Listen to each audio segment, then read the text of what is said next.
कल्पना करिए कि आप एक ऐसी दुनिया में हैं जहां मन की गहराइयों को समझने की कोशिश में पश्चिम के महान मनोवैज्ञानिक अचानक पूरब की ओर देखते हैं। अमेरिकी मनोविज्ञान के जनक विलियम जेम्स का नाम तो आपने सुना होगा, लेकिन क्या आप जानते हैं कि उन्होंने अपने जीवन में किसी भारतीय सन्यासी के विचारों को इतनी गहराई से पढ़ा था कि उन्होंने उसकी सभी उपलब्ध रचनाओं को सन 1900 तक पूरा कर लिया था।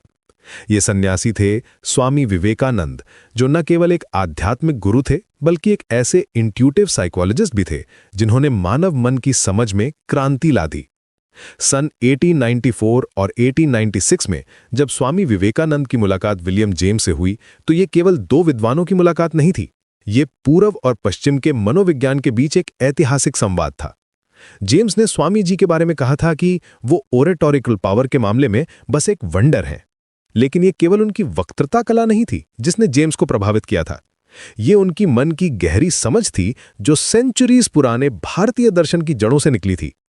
स्वामी विवेकानंद ने पश्चिमी मनोविज्ञान की आलोचना करते हुए कहा था कि ये केवल यूटिलिटी पर फोकस करता है, जबकि मनोविज्ञान को साइंस ऑफ साइंस होना चाहिए।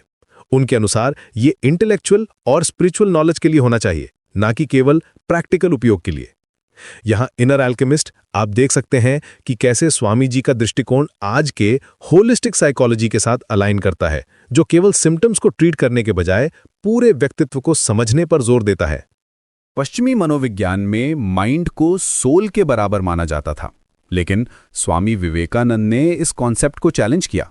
उन्होंने बताया कि भारतीय दर्शन के अनुसार माइंड केवल जीवा का एक टूल है, जबकि आत्मन ही असली कॉन्शियसनेस है।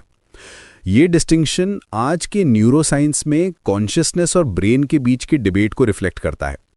उन्होंने इंटेलिजेंस और कॉन्शियसनेस के बीच क्लियर डिफरेंस किया और 3 स्टेट्स आइडेंटिफाई किए: सबकॉन्शियस जो इंस्टिंक्ट है, कॉन्शियस जो रीजन है, और सुपर कॉन्शियस जो हाईएस्ट स्टेट है। स्वामी जी का नॉलेज के बारे में विचार भी रेवोल्यूशनरी था। उन्होंने कहा कि नॉलेज असल में रिकग्निशन है एग्जिस्टिंग मेंटल एसोसिएशंस के थ्रू। ये आइडिया मॉडर्न कॉग्निटिव साइकोलॉजी के स्कीमा थ्योरी के साथ परफेक्टली अलाइन करती है। उन्होंने माइंड को टैबुला रासा मानने के वेस्टर्न कॉन्सेप्ट को रिजेक्ट किया और बताया कि हमारे पास पहले से ही नॉलेज के सीड्स मौजूद हैं। विल के कॉन्सेप्ट पर भी उनका यूनिक पर्सपेक्टिव था। जब शॉपेनहावर ने विल को इंडिपेंडेंट एंटिटी माना तो स्वामी जी ने इसे चैलेंज किया। उन्होंने कहा कि विल एक रिएक्शन है, कोई इंडिपेंडेंट एंटिटी नहीं। जब हम कोई ऑब्जेक्ट देखते हैं तो पहले सेंसेशंस ब्रेन तक जाती हैं, फिर उससे रिएक्शन आती है, ये करो या मत करो। ये ईगो की स्टेट है जिसे हम विल कहते हैं। ये अंडरस्टैंडिंग मॉडर्न न्यूरोसाइंस के डिसीजन मेकिंग प्रोसेसेस के साथ रिमार्केबली सिमिलर है। लेकिन स्वामी विवेकानंद की साइकोलॉजिकल इनसाइट्स की जड़ें कहां थी? यहां हमें जाना होगा हजारों साल पीछे, उस महान ऋषि कपिल के पास, जिन्हें स्वामी विवेकानंद ने दुनिया का सबसे महान मनोवैज्ञानिक कहा था। कपिल, जो सांख्य दर्शन के प्रवर्तक थे, उन्हें स्वामी विवेकानंद ने father of all Hindu psychology माना। उन्होंने कहा था कि दुनिया में कोई भी फिलॉसफी ऐसी नहीं है जो कपिल की रीढ़ी ना हो। कपिल का सांख्य दर्शन दुनिया की पहली रैशनल सिस्टम थी। उन्होंने कॉन्शियसनेस और मैटर के बीच के रिलेशनशिप को समझाया, जो आज के माइंड बॉडी प्रॉब्लम के लिए फाउंडेशन बना। उनके अनुसार पुरुषा यानी कॉन्शियसनेस अनचेंजिंग है, जबकि प्रकृति यानी मटीरियल नेचर हमेशा ट्रांसफॉर्मेशन में रहती है। ये कॉन्सेप्ट मॉडर्न साइकोलॉजी में ऑब्जर्वर और ऑब्जर्व्ड के डिस्टिंक्शन के साथ रेजोनेट करता है। पतंजलि के योग को स्वामी जी ने एप्लाइड साइकोलॉजी का अर्लीस्ट इंस्टेंस माना। योग सूत्र में माइंड और बॉडी पर मास्टरी पाने के सिस्टमैटिक मेथड्स दिए गए हैं, जो आज की माइंडफुलनेस और मेडिटेशन टेक्निक्स के प्रिकर्सर हैं। पतंजलि ने माइंड की डिफरेंट स्टेट्स, स्कैटर्ड, डल, कॉन्सेंट्रेटेड और कंट्रोल्ड को आइडेंटिफाई किया था, जो मॉडर्न साइकोलॉजी की अटेंशन और फोकस की अंडरस्टैंडिंग के साथ मैच करता है। स्वामी विवेकानंद ने यह भी बताया कि इंडियन साइकोलॉजी का फाउंडेशन इटर्नल, प्योर और इफल्जेंट आत्मन के डॉक्ट्रिन पर है, जबकि वेस्टर्न साइकोलॉजी क्रिश्चियन डॉक्ट्रिन से इन्फ्लुएंस्ड है, जो ह्यूमंस को बॉर्न सिनर्स मानता है। उन्होंने कहा कि अगर हम नेचुरली विकेड हैं तो हम कभी गुड नहीं हो सकते, क्योंकि नेचर कैसे चेंज हो सकती है। ये पॉजिटिव साइकोलॉजी के अप्रोच के साथ अलाइन करता है, जो ह्यूमन पोटेंशियल पर फोकस करती है। आज जब हम चेंजिंग वर्ल्ड ऑर्डर में प्रिंसिपल्स फॉर सक्सेस की तलाश कर रहे हैं, तो स्वामी विवेकानंद की साइकोलॉजिकल इंसाइट्स और भी रेलेवेंट हो जाती हैं। उनका ये विचार कि हर व्यक्ति में डिविनिटी है और सभी पावर्स प्योरिटी और ग्रेटनेस आत्मन में ही है, ये मॉडर्न पॉजिटिव साइकोलॉजी और ह्यूमन पोटेंशियल मूवमेंट का फाउंडेशन है। स्वामी जी की ये टीचिंग कि माइंड को कंट्रोल करके हम यूनिटी इन डाइवर्सिटी को समझ सकते हैं, ये आज के ग्लोबलाइज्ड वर्ल्ड में कल्चरल इंटेलिजेंस और इमोशनल रेगुलेशन के लिए बहुत इंपॉर्टेंट है।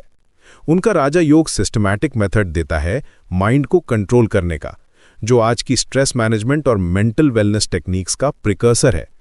जब हम हिंदू थियोलॉजी के रिफ्लेक्शंस में जाते हैं तो पाते हैं कि स्वामी विवेकानंद ने एंशिएंट विजडम को मॉडर्न साइंटिफिक अप्रोच के साथ ब्रिज किया है। उन्होंने कहा था कि रिलीजियस एक्सपीरियंसेस को प्रैग्मैटिकली जज करना चाहिए, एक्सपेरिमेंटेशन, ऑब्जर्वेशन और वेरिफिकेशन के बेसिस पर। यह approach modern evidence based psychology के साथ परफेक्टली अलाइन करती है। स्वामी विवेकानंद की इंट्यूटिव साइकोलॉजी आज भी रेलेवेंट है क्योंकि वो होलिस्टिक अप्रोच अपनाती है।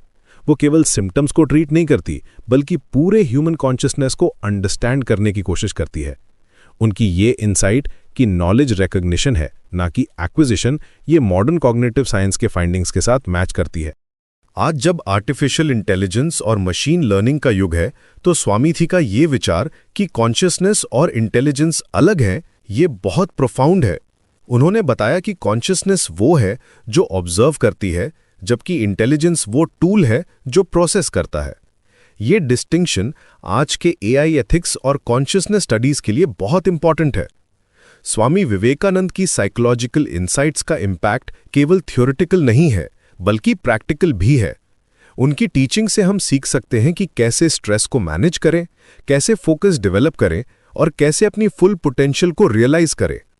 उनका ये मैसेज कि हर व्यक्ति में इन्फिनाइट पोटेंशियल है, ये मॉडर्न कोचिंग और पर्सनल डेवलपमेंट का कोर प्रिंसिपल है।